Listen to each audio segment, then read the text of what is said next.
বিশ্বখ্যাত অভিনেত্রী ও মানবাধিকার কর্মী অ্যাঞ্জেলিনা জোলি গাজার মানুষের প্রতি আবারও তার সমর্থন জানিয়েছেন। গত ১৯ এপ্রিল নিজের ইনস্টাগ্রাম স্টোরিতে গাজা নিয়ে ডক্টরস উইদাউট বর্ডার্স এর একটি প্রতিবেদন শেয়ার করেন তিনি।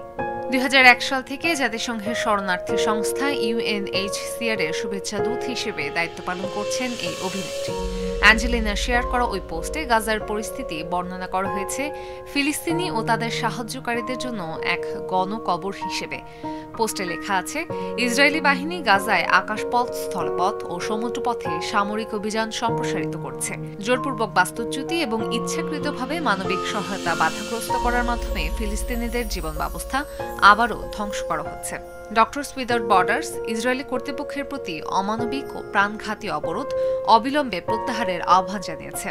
ফিলিস্তিনিদের জীবন এবং চিকিৎসা সহায়তাকারী কর্মীদের নিরাপত্তা নিশ্চিত করার দাবিও জানিয়েছে সংস্থাটি। উল্লেখ্য, ২০২৩ সালের অক্টোবর থেকে ইসরায়েলের বর্বর হামলায় গাজায় এখন পর্যন্ত ৫১,০০০-এর বেশি ফিলিস্তিনি নিহত হয়েছেন, যাদের অধিকাংশই নারী ও শিশু।